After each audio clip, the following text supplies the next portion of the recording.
How's it going everyone? Welcome back to another video. Today we're going to be teaching you everything you need to know about Pokemon GO eggs. Similarly to eggs in the traditional Pokemon games, it's all about distance. For example, in Pokemon Diamond, the fastest egg you could hatch would take 1,280 steps in-game, and the longest would take around 10,240 steps. However, in Pokemon GO it works a little bit different, so it's all to do with kilometers. There are 3 different types of eggs in this game: 2 kilometers, 5 kilometers and 10 kilometers. So let's start from the beginning. You've just downloaded the game, you've caught some Pokemon around wherever you are, but you don't have any eggs and you're wondering, well, how can I get them?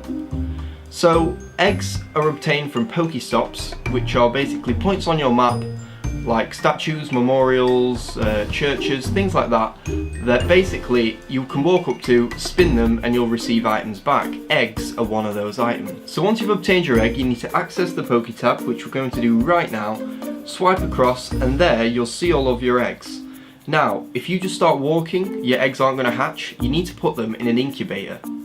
So when you start the game, you get 1 incubator with infinite uses for free, and then you can gain additional incubators by either buying them with the Pokecoins or by getting them as you level up. However, they don't have infinite uses, they can only be used 3 times, so I suggest saving them for your 5k eggs or your 10k eggs, which take longer.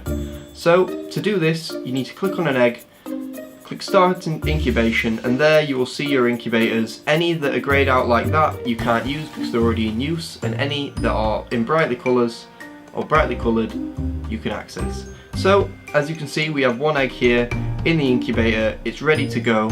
It tells you how far you've walked and how far you need to walk. Let's say you've just found a 10-kilometer egg and you figure, well, let's jump in the car, drive 10 kilometers, it won't take 5 minutes and we'll have an egg hatch. Unfortunately, that won't work. When you reach 32 kilometers an hour, the game basically stops registering your movement. So I suggest either going on a long walk or riding a bike, as long as you're at a reasonable speed. So you've walked 11 kilometers just to make sure, but you can't see the egg in your collection anymore, it's gone, and you didn't watch a hatching animation. Well, this is actually just a really common annoying glitch where basically the egg will hatch without you even knowing. So again, what you want to do is access your Pokemon tab, click on this corner and go to recent. And then if you've just walked, your Pokemon that's hatched will be in probably this top 3 row if you haven't caught any recently. And that's how you're going to find it.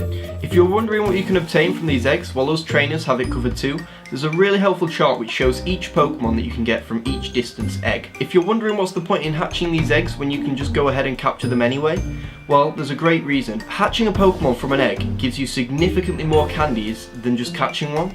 So catching a Pokemon, you'll get 3 candies for that Pokemon as a reward, whereas hatching them, I've had as many as 21 candies given to me. So it's really useful for them Pokemon that are hard to find. Right now there are 4 Pokemon which are region specific: Mr. Mime, Farfetch'd, Taurus and Kangaskhan. Now, if you don't have time or money to fly to all these countries, hatching the eggs can be a really useful way to fill up your Pokedex. Okay guys, that's everything from our Pokemon GO Egg Explained video. I hope you got everything you need, tips, tricks and advice. If you have any suggestions for other videos, happily leave them down in the comments. I'll talk back to you, it'll be great. See you all in the next one. Bye!